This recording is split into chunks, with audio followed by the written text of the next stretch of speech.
treatment of his brother's cancer. The chief advisor also mentioned how Dr. Karim helped in his treatment at the time.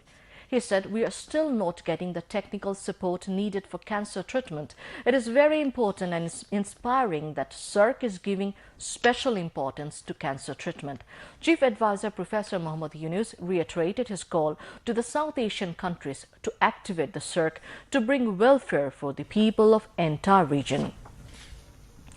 Jose Ramos Horta, President of East Timor-Leste, will arrive in Dhaka on 14th December on a 4-day official visit at the invitation of Chief Advisor Dr. Muhammad Yunus. Foreign Secretary Mohammad Jashimuddin informed this at briefing at Foreign Ministry today. During the visit, the East Timor President is expected to join Bangladesh's Victory Day celebration programs on 16th December. Discussion on bilateral cooperation is likely to be held. Besides a mutual agreement and a memorandum of understanding (MOU) are also likely to be signed during the President's visit.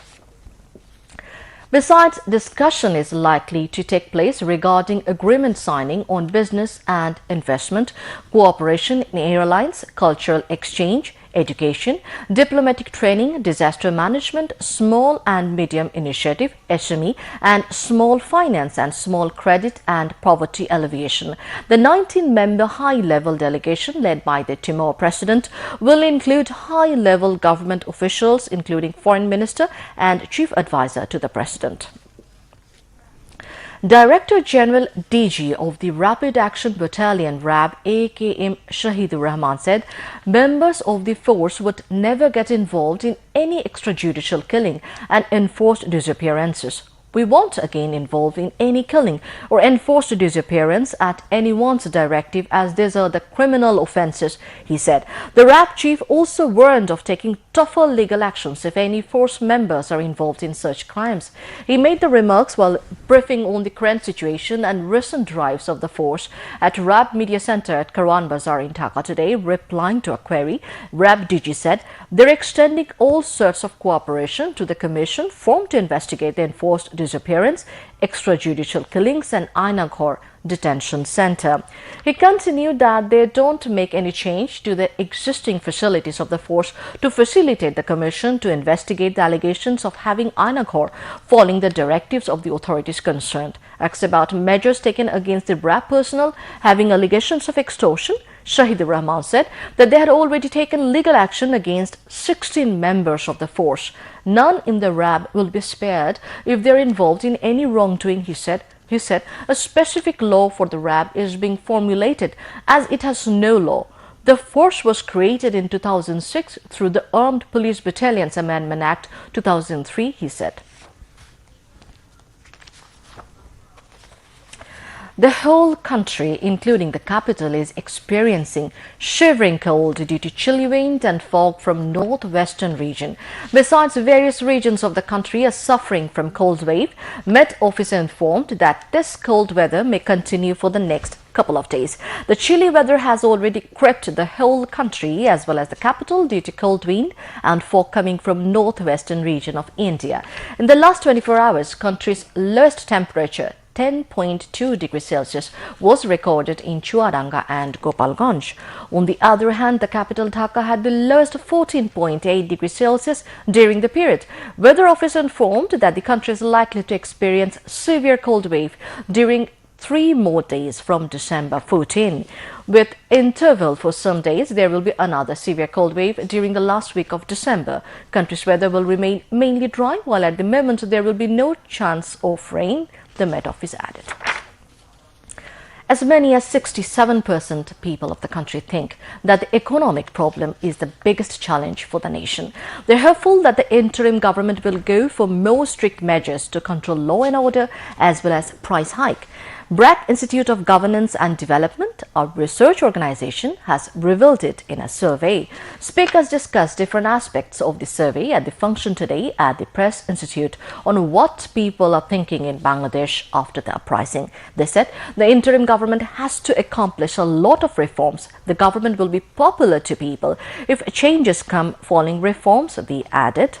Economist Anu Muhammad said the issues of women's security and minorities should have been focused in the survey in details. Chief Advisor's Press Secretary Shafiqul Alam said the government is taking various steps to control the price hike. Environment, Forest and Climate Advisor Sayyida Rizwana Hassan said both India and Bangladesh want to normalize their relations. The advisor made the comment to journalists after an inter-ministerial meeting on air pollution control in the local government division's conference room at the Secretariat today. Sayyida Rizwana Hassan said the relationship is not with any party, but India's relationship will be with Bangladesh. At this time, the advisor to the Ministry of LGRD and Cooperatives, Asif Mahmood Shaji Bhuiya, was present along with senior officials of the ministry. Speaking on the occasion, Asif Mahmood said the rumors spread by India's media regarding the minority community in Bangladesh have now become clear to everyone. Indian Foreign Secretary Vikram Misri said India does not endorse ousted Prime Minister Sheikh Hasina's criticism of the interim government in Bangladesh. He said this while briefing India's Parliamentary Standing Committee on External Affairs led by Congress lawmaker Dr. Shashi Tharoor in New Delhi yesterday. Vikram Misri said India's relation with Bangladesh was not limited to a single political party or a government and that India was focused on the people of Bangladesh. Misri also said during his visit to Dhaka, he informed the interim government that India prioritized relations with the people of Bangladesh and would engage with the government of the day. BNP acting chairman Tariq Rahman will come back home soon after an end to the lawsuits, said BNP Secretary General Mirza Fakhrul Islam Alamgir. He said this while briefing journalists at Hazrat Shah Jalal International Airport today after ending his 2 weeks London tour. Mirza Fakhrul said BNP wants elections after minimal reforms. He called upon leaders and activists of his party to have patience in the changed environment.